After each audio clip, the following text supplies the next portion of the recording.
Welcome back to another episode of the Johnny and Sergio Show. So we got a very special guest here today, Mr. Mike Andes, and he is the owner of the franchise Augusta Lawn Care, and they have a ton of franchise locations across the U.S. So I'm very excited to talk about what's working in the lawn care space and then just about the business model of your franchise, because you have a lot of very unique things that you're doing that is different from the industry standard of franchise.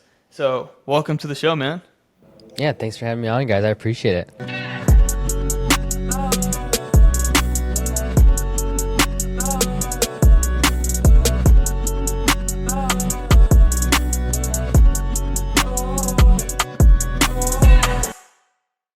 So, Actually, I heard about you guys for the first time in passing from someone that was at the acquisition.com scaling workshop. Dan, And someone had it was mentioned Dan, right? you guys.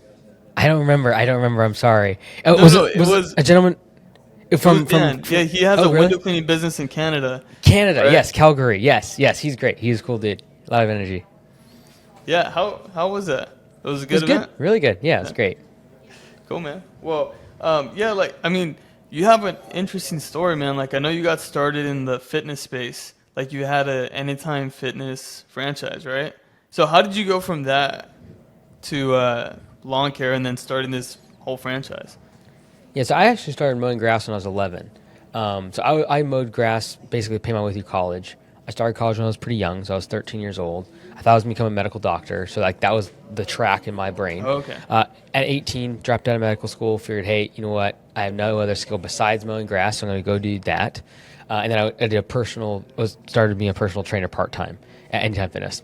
And so several years went by, a lot of stuff happened, kind of almost killed myself trying to be in the business as a landscaper. Got myself stuck in a PTO. And so coming out of that, I went and bought the gym, Anytime Fitness. And that was from the same gym I used to work at. So I bought it from the previous owner. And really just to learn the franchising game. The year prior, Anytime Fitness had been ranked as the #1 franchise by Entrepreneur Magazine. So I'm like, hey, if I can learn franchising and how they do their systems and training from them, I'll then go franchise Augusta. And so that's what I did. And that was about 4.5, 5 years ago now. And so now we have 150 locations. And yeah, it's been a crazy ride. Yeah, dude, super similar story to us in terms of we got through college cleaning windows. So feel you on that one. It was actually between landscaping and window cleaning was going to be our first business, and we decided to go window cleaning over landscaping. Dude, Hey, landscaping I like it. just seemed like so much harder, being out there in bigger the sun. equipment. Be on the sun. Windows still gonna be in the sun. The Yeah, nice but thing half is the time you're you in don't- the house cleaning the windows. That's So, true. That's true. It still gets hot as hell in there too, though, because you're sitting there moving around, reaching, and Yeah. it's like sometimes hotter in the house than it is outside. I like it though because the equipment and the assets required are so much lower for window cleaning, unless you're doing very big, large structures. That's the one downside of lawn care. If you're going to get like a zero turn, for example, you're looking at 10 grand. So the squeegee ain't going to cost you 10 grand. But I digress. Sorry. Yeah. It does start to add up, though. It does start to add up. Like, you get the water-fed poles and the DI systems and the ladders, and it stuff starts to add up. It was getting up there to outfit trucks. But anyhow, I'm curious, man. You've got a lot, so you have the franchise. You also do you have a corporate owned, like 1 or 2 corporate owned locations too? 2, yeah. 2, okay. And then you've got a whole education business in the content side of things. So we know the content. You make a lot of content. We get it. But I'm curious because you have such an interesting funnel that I don't see with a lot of people who do educational courses, especially on starting business, especially boring businesses like window cleaning or landscaping. Can you just break down how the whole funnel works? Like, are you taking people from the course, turning them into franchisees? I'm curious to know that. Great question. So if I would have known you asked this question, I would have brought my funnel with me. So I do actually have it all written out for it.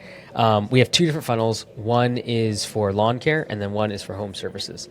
And so lawn care, it starts off as you watch a video usually about how to start a lawn care business from mine, and then you can get like a book, for example, how to start a lawn care business, Zero Turns, the name of the book, $7-8, right? And then you can funnel down to $49, which is lawn care media. Oh, sorry, this is gonna sound like a bunch of pitching of all my stuff, but I'll walk you through it. So then lawn care media is $49, right? Lawn care media is gonna get you all your door hangers and flyers and postcards and templates, all for your marketing. And then if you continue down that funnel, you can keep going like to where you then get the course, landscape business course. Then you can go further and be, okay, I want to get a website built by us, so lawncarewebdesign.com. And then if you keep going down, you can come like landscape summit, and then you can eventually join the franchise. So that's like a big ticket item, right? So $22,000.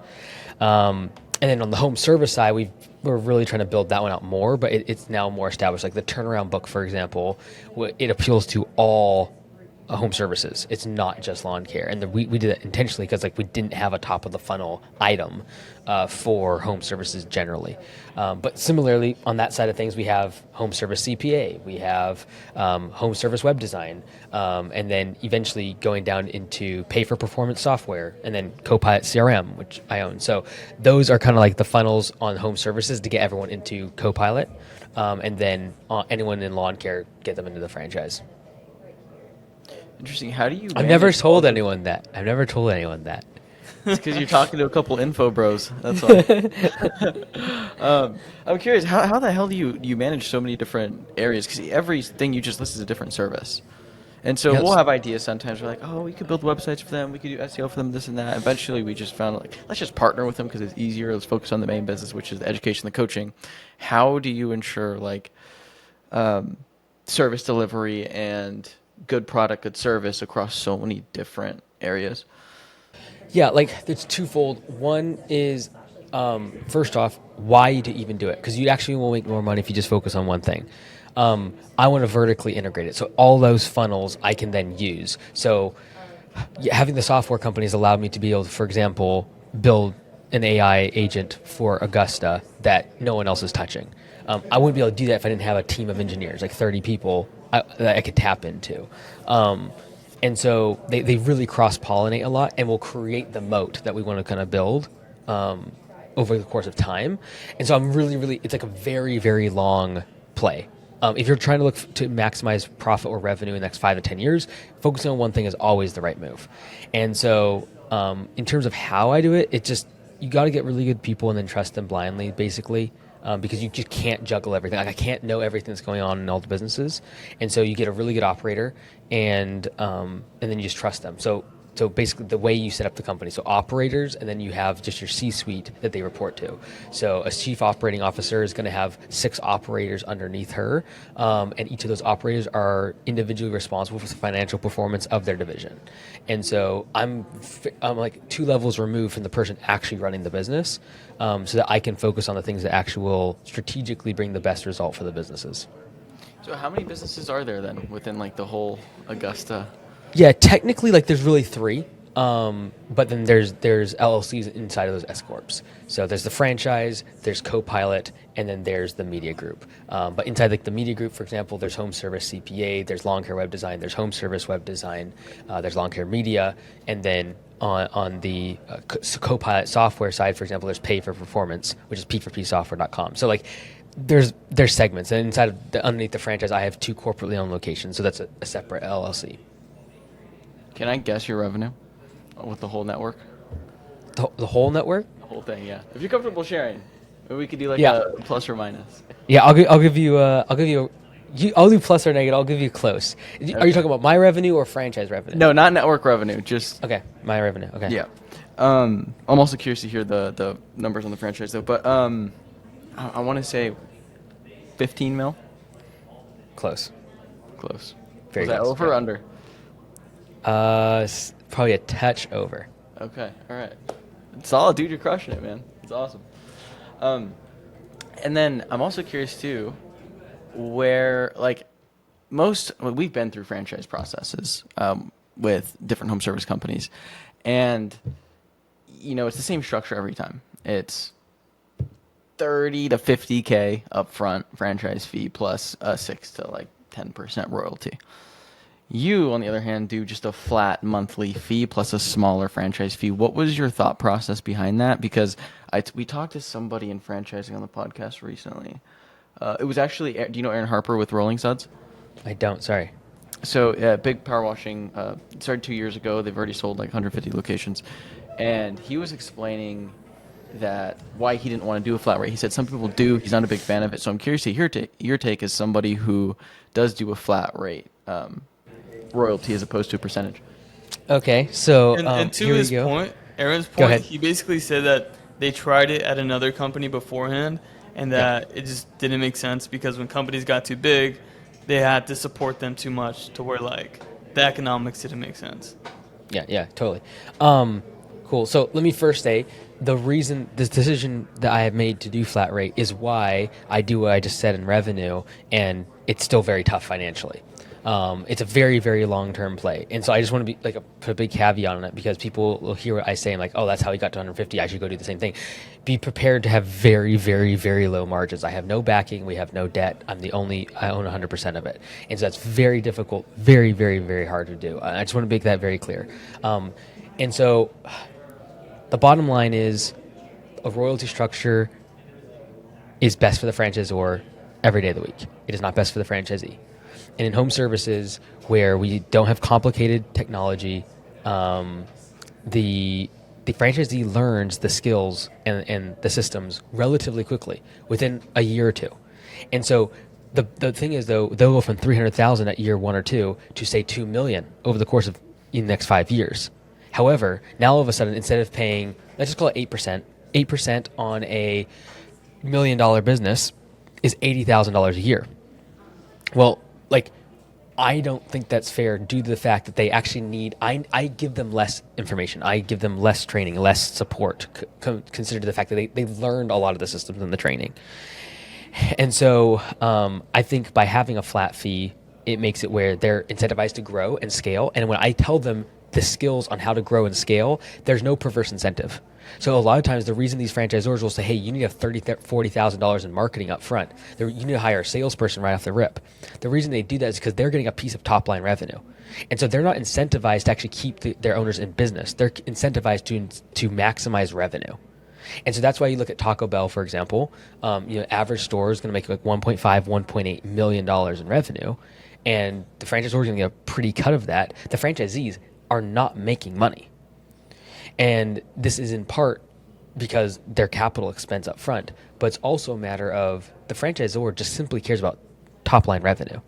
And I think it's very scary for the franchisees. I've been a franchisor, I've been a franchisee. I know this world pretty well, and I just know that when it comes to home services, the franchisor is winning the game of whenever a royalty is mentioned. It is not in the best interest of the franchisee because as they grow, they need the franchisor less, and yet they are paying more in royalties.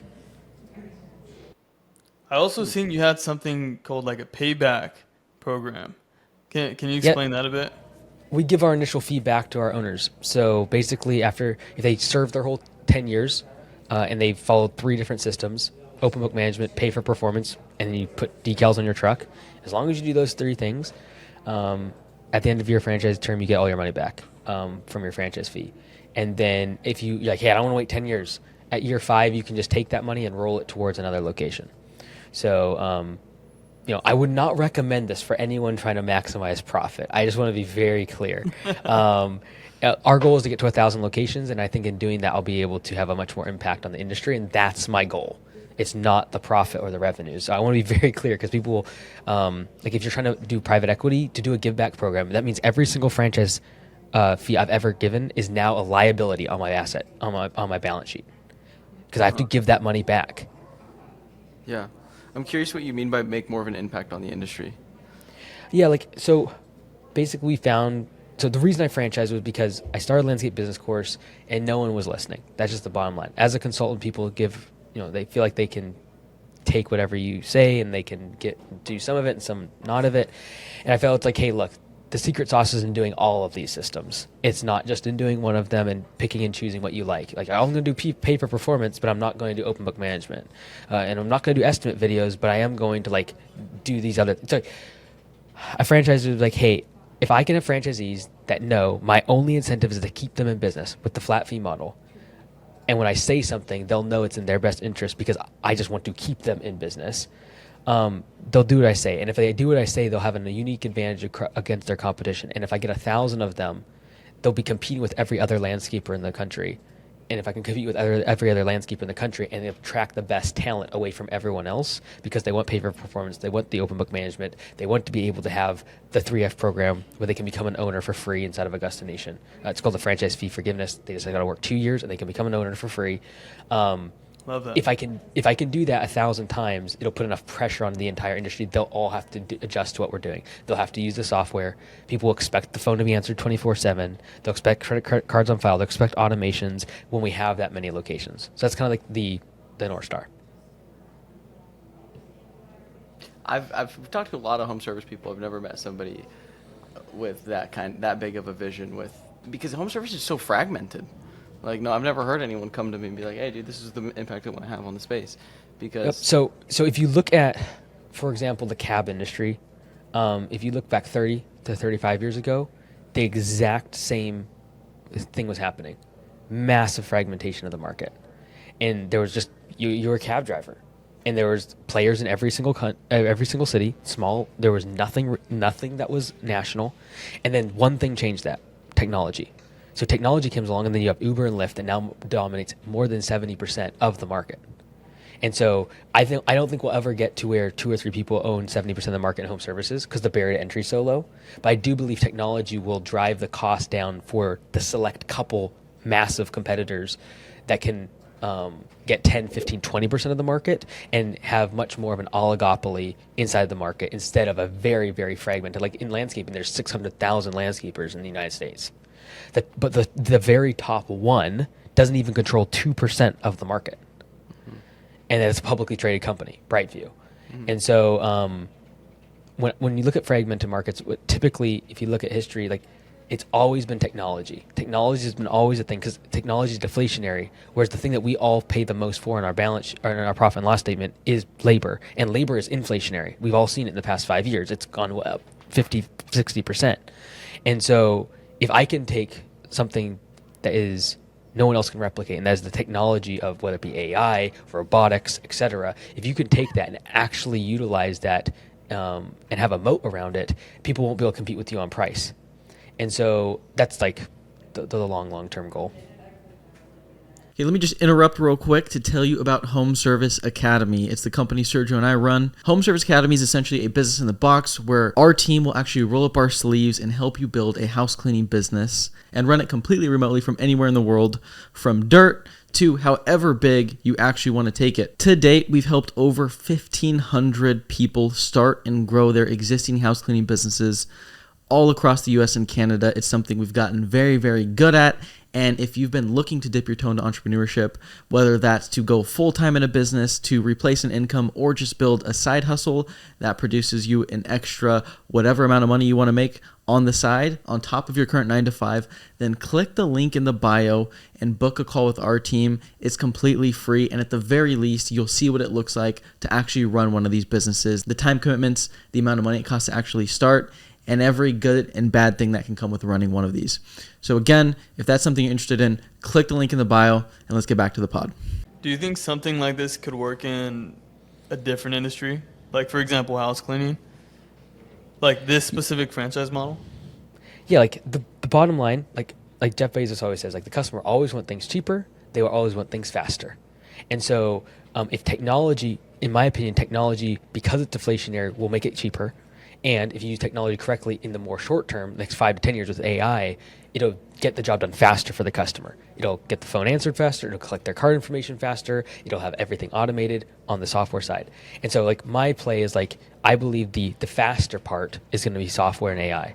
And then 15, 20 years, robotics will be the thing that drives the cost down so far below what anyone else can do with labor. And so, we'll see if I'm right. But, yeah, but in general, you just look at when fragmented industries like ours have become consolidated is because a technological shift. And I think that's going to be robotics, because robotics will be the thing that takes what is our biggest expense and will shrink it down to nothing. And I think the people that will win that game, in my opinion, are the ones that have dominated the software side. Because if you dominate the software, that's like the ability to then control the hardware. When that happens, I think that's who will win that game and gain a lot of market share. Yeah, now we're looking like 15, 20 years ahead, but oh, yeah. I have seen that there's PE money in the lawn care space where they're putting robots to like mow lawns and stuff like that, which is pretty crazy. Yeah, the price of that technology will keep coming down. It'll also get better. Like, think about this. Let's just look at the trends, right? Labor getting more expensive, harder to find, and not as good. Technology, it will get cheaper, it will get better, and it will never show up to work drunk, high, or anything else. It's getting better. And so eventually those two paths will collide, and it'll be more cost effective to have the technology. Right now, it just doesn't make sense financially. It's not good enough. But that will change. And so right now, like having the infrastructure of like command center behind me, the software we're trying to build will be the thing that we can then leverage that hardware, which is always the hardest part in any technological shift, is the hardware, to then actually make the changes. What's that AI component you were mentioning? Yeah, so we call it Max. It's the name of our mascot with Augusta. But basically, 24/7, when someone calls in, Max answers the phone. He can talk to them on a lot of different subjects, collect lead information, etc.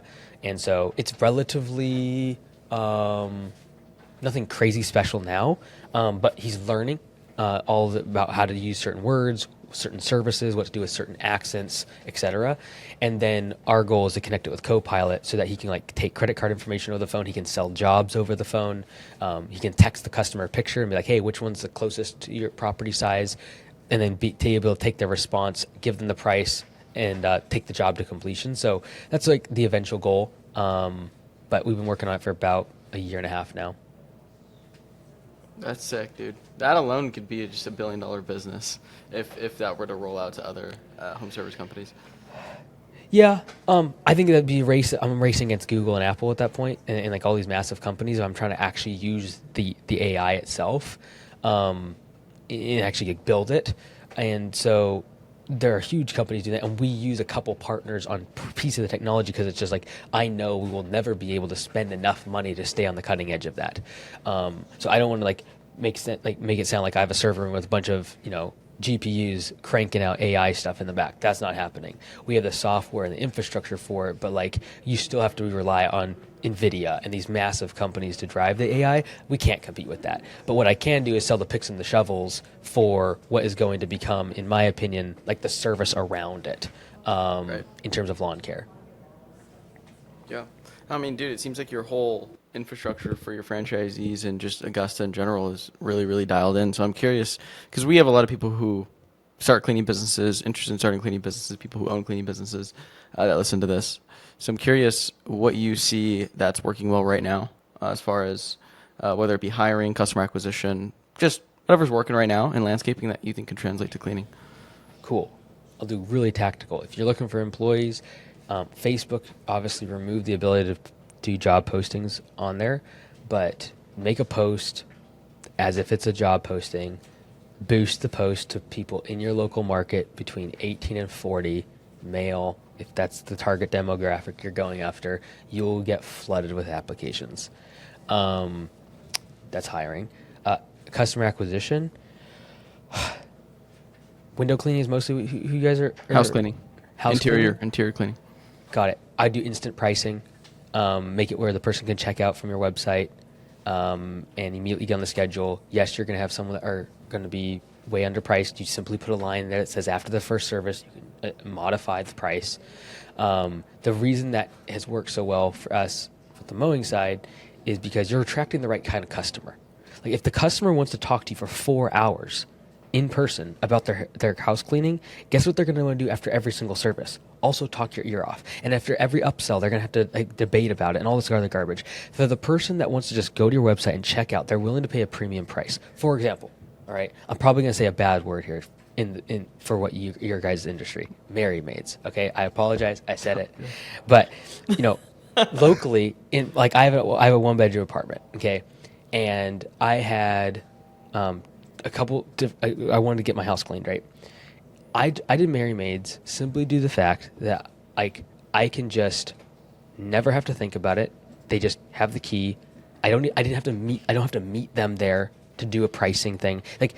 I don't care what the price is. Like when they gave the price to me, I gave them my credit card before they gave me the price. And she's like, "Don't you want to know what the price is?" I was like, oh, yes. Like, it doesn't matter, because if you're actually going for the right customer, price is not the thing that they're worried about. They're concerned about their time.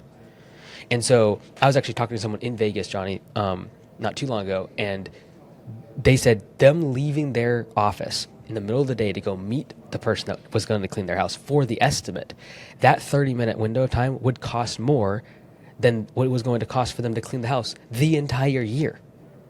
And so if you're actually selling to people who value their time, they don't care about the price. They care about the fact that they have to spend an hour talking to you about the estimate. And then they have to call you 4 times because you won't pick up the phone or your voicemail is full. And so fix those problems, increase the value of the service so you're no longer competing on price. You're competing on something that's much more valuable, which is time. And I would go after those customers by having instant pricing on your website and be able to check out immediately. Well, man, if you're looking to switch, dude, that's exactly what we teach all of our clients. So I know we definitely got some in Washington State. Quick plug there for the guys. But yeah, no, I mean, you're 100% right. But as far as channels and stuff like that, where are you finding those types of people? Where are you finding those leads? Because, I mean, dude, it's notorious. We're both selling commoditized stuff. It all cuts grass the same, pretty much. Everybody cleans house mostly the same. Yeah, there's going to be some variance. But overall, you're still competing against the next guy for the same service. So where are you finding those people? Make an offer that no one else can. Like, I can guarantee you that if you call me 24/7, I will pick up the phone. And if I don't, I'll give you all my services for free. Like, if you're scrolling through social media and you just had a person not show up to do their service, or you can't get a hold of them, and you see a guarantee that you will do services for free for the entire year if you call and if you ever get voicemail. Like, make something that no one else can compete with. And so whether that needs to be guarantees, whether it be an offer around free service, whether it be anything that gives the customer, like, this is almost too good to be true, and then prove that it's true over and over and over again. And so, like, a lot of times, like, people will still, like, even think about joining Augusta and, like, how do you guys even make money? $1,200 a month? And it's like, it's exactly true. Oh, and you get your franchise feedback too, right? Like, and so doing that over and over and over again creates super goodwill, not with like franchisees, but like customers, right? So if you just constantly do that, make it where no one else can compete with you, essentially. Yeah, that is a banger offer. Been reading some Alex Hormozi books, huh? Let's or go. did you always have that? Did you get that from the book? So side story, Alex's best friend and kind of business partner, Dr. Cash, is coaches me. So a lot of those things that are like in the book we talked about a lot before, but together they make the books, and they're both geniuses in their own right. But yeah, Dr. Cash and I kind of he helps me kind of break it down a little bit more for home services. But it's the same concept, yes. Right. Got it. Yeah, we have to come up with some stuff for cleaning. I don't know if we could quite do that without AI ensuring 100% of the time that phone is being answered, but You have to. something there. You have to. You Yeah. have to have something like AI as a backup at least. And there's and I've said it from day one when we started building. I said there will be packages that are $200 out of the box that you can just answer your phone and at least just collect lead information. So at least get that right behind you, so you can make an offer like that. We have an offer, for example, at Copilot CRM. If your revenue does not go up by at least 10% in the next year, you'll get all your money back. Like, we don't want your money if we can't grow your business. We believe it. We will grow your business by at least 10%. If we don't, we'll give you your money back. But their CRM software is doing that. And they will never do it because they have private equity behind them. They freak out over it. And no other franchise is giving their franchisees back to people. So, like, if you just do something that no one else can do, they can't compete with it. Like, none of my competition is going to be able to do that.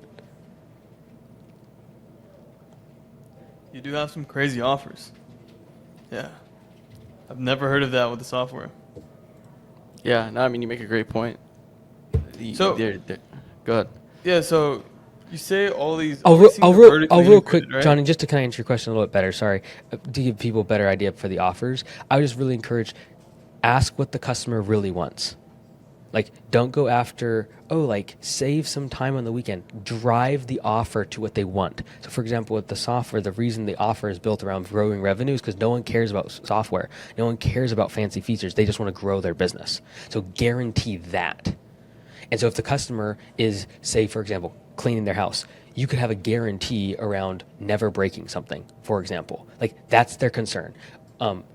you could literally have it where when you walk in the door, you have a camera on your chest, and they can log into their client portal and see the entire time you're cleaning. So for the person that has concern around security, that's an immediate check off the box, right? It's like little things like that. You just gotta ask what's their actual pain point, and then just address it directly.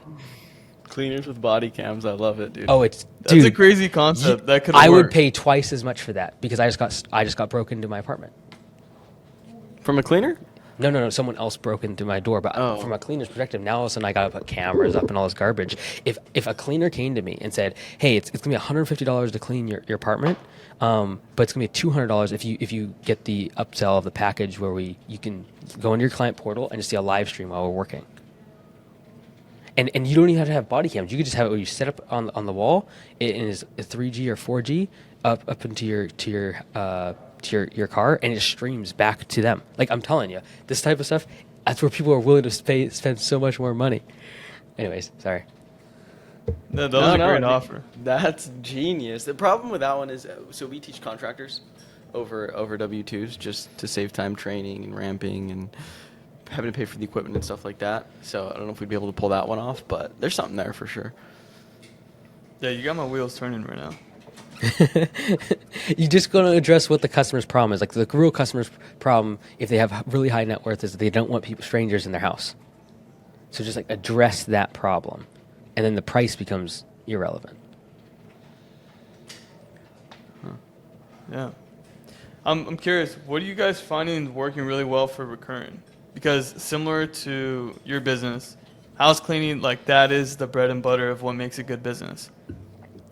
Yeah, so like in terms of recurring, it's just a matter of, like, if you have a lot of people in your database, the biggest thing with recurring is, like, usually recurring is the lowest hanging fruit in terms of everyone needs the service. So a lot of times people go after projects because they can grow revenue much faster. And I'm a fan of that. That's cool. And like in our industry, that'd be like landscaping and hardscaping. But you want to cross-pollinate that over to the recurring to build that recurring base, but it just takes longer. And so really it's like sell to warm leads, not cold leads. Like, we have this massive infatuation with this in this industry with cold traffic, and it's insane. Like, there is no reason why you should ever sell to a single person that is not in your database until you have pounded the phone and you've done text and email and from every creative way possible, contact people in your database that have already raised their hand and said, "I need service of some sort." Like, if they said no to you, who cares? You already know that they are the type of person that will not do service for themselves on their property. And so I'm going to upsell them every single month on a different service that I can offer them. And I'm going to make it super easy. Like, click this button and you'll get an estimate. And they will click that button and it will send an automation to me saying, this person wants this other service. And so if I was a cleaning houses, for example, I would have 12 different upsells based upon the time of the year that I know the person would want, and I'd be making sure I double my revenue by increasing the average revenue per user, in this case just a recurring customer, and I'd just be upselling them every single time. And then if I had a lot of project customers, I'd do the exact same thing into recurring. So like, I always look at, like, use your projects, use your recurring to cross-pollinate each other. Like, projects, I'm trying to get them into recurring customers, I'm trying to upsell them into projects.